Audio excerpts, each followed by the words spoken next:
तो जब आप ज़ात से कनेक्ट हो जाएं तो ज़िंदगी में कोई भी सवाल आएगा आपके पास, वो वापस मुसलमान होकर जाएगा, ठीक है ना।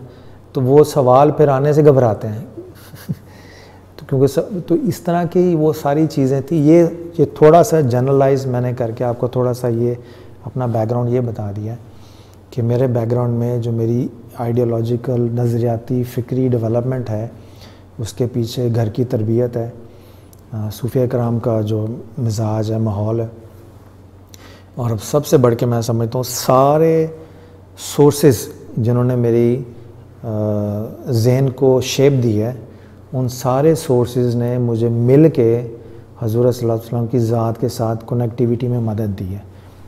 यानी मैं किसी बुज़ुर्ग के पास भी गया हूँ तो वो बुज़ुर्ग वसीला बने हैं, मंजिल नहीं। मंजिल एक ही थी, हज़ूर सल्लल्लाहु अलैहि वसल्लम की ज़ात मुबारक।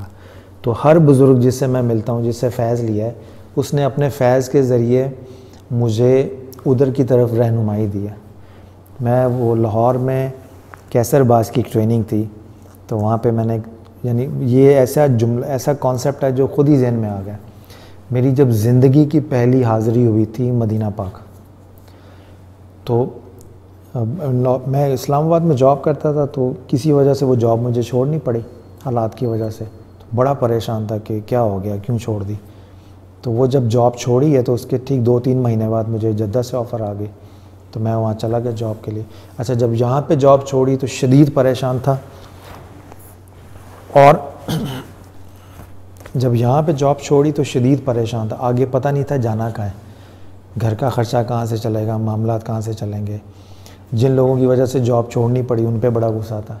12.5 साल एक ऑर्गेनाइजेशन में लगाए हूँ, मगर 2-3 महीने के बाद जब मैं जद्दा में लैंड किया तो जून का महीना था, 15 जून को मेरी फ़्लाइट थी, 17 को पहला रमज़ान था, अंदाज़ा कर लें। और जब मैंने वहाँ पर लैंड किया तो फिर पहली जब हाज़िरी हुई है मदीना पाक में हज़ूर सल्लल्लाहु अलैहि वसल्लम के रोज़ा मुबारक के सामने खड़ा होकर बिलमुशाफ़ा फ़ेस टू फेस, तो मैं जब देख रहा था, अच्छा वहाँ लोग जब हाज़िरी देते हैं गुज़रते चले जाते हैं, तो हाज़िरी से पीछे दीवार की तरफ अगर आप लग के खड़े हो जाए ना तो आराम से खड़े रह सकते हैं, तो लोग आगे से गुज़रते जाते हैं। मैं खड़ा होकर सिर्फ मवाजे शरीफ जो जाली मुबारक है उसको देख रहा था। उस जगह पे मुझे अल्लाह ताला ने हज़रत सल्लल्लाहु अलैहि वसल्लम की बारगाह से एक कॉन्सेप्ट अनायत हुआ। मैं अपने सारे हालात को देख रहा था कि ये हुआ क्या है। तो जो कुछ हुआ है उसको फिर मैंने दिल में समो लिया। फिर मैं जब वापस पाकिस्तान आया छुट्टियों पे, तो कैसरबाज दोस्त हैं, ट्रेनर हैं, मोटिवेशनल स्पीकर हैं, बहुत अच्छे हैं, अल्लाह ताला बरकत है। उनकी एक ट्रेनिंग में वो मैंने बयान किया, वो मैंने यूट्यूब पे अपना रखा हुआ है। वो ये था कि समटाइम्स आप राह चलते हुए या तजर्बे के तौर पे किसी पत्थर को ठोकर मारें, तो जब आप ठोकर मारते हैं तो मैंने कॉन्सेप्ट ये बनाया कि ठोकर मारने के लिए किसी पत्थर को आपको ठोकर मारने का अल्लाह ताला ने इख्तियार दिया। आप जब चाहें किसी पत्थर को ठोकर मार दें, मगर आप अपने तजर्बे में देखें, जिस मर्ज़ी पत्थर को जैसे मर्ज़ी ठोकर मारें, ठोकर आपका पाँव उस पत्थर को लगने तक आपका इख्तियार कायम है। जब उसको ठोकर लगती है, आपका पाँव लगता है, उसके बाद वो लुढ़क के किस सिमत को जाता है उसका इख्तियार आपके पास नहीं है।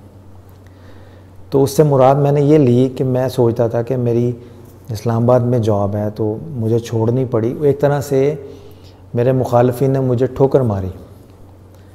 अब ठोकर लगने के बाद मैं लुढ़का किस सिमत में हूँ इसका अल्लाह ताला ने अपने हाथ में रखा हुआ था। तो जब मैं मवाजे शरीफ में जाली मुबारक के सामने खड़ा था तो उस वक़्त मुझे ख़्याल आया कि वो मुझे ठोकर ना लगी होती तो मैं इधर खड़ा ना होता।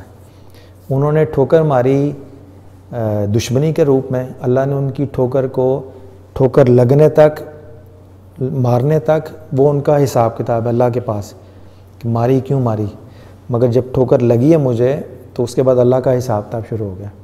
वो ठोकर लगने में मुझे वो ठोकर सरासर ज़हमत में थी, रहमत में कन्वर्ट कर दी। तो ठोकर लगी तो मैं उस ठोकर के नतीजे में जाली मुबारक के सामने खड़ा हूँ। तो उसका कॉन्सेप्ट ये था कि ठोकर लगने से मत घबराएं, ये देखें कि ठोकर लगने के बाद आप लुढ़क के किस सिमत में गए हैं। अगर ज़िंदगी उस ठोकर के नतीजे में सीधी हो गई है तो उससे ज़्यादा रहमत वाली चीज़ ही कोई नहीं है।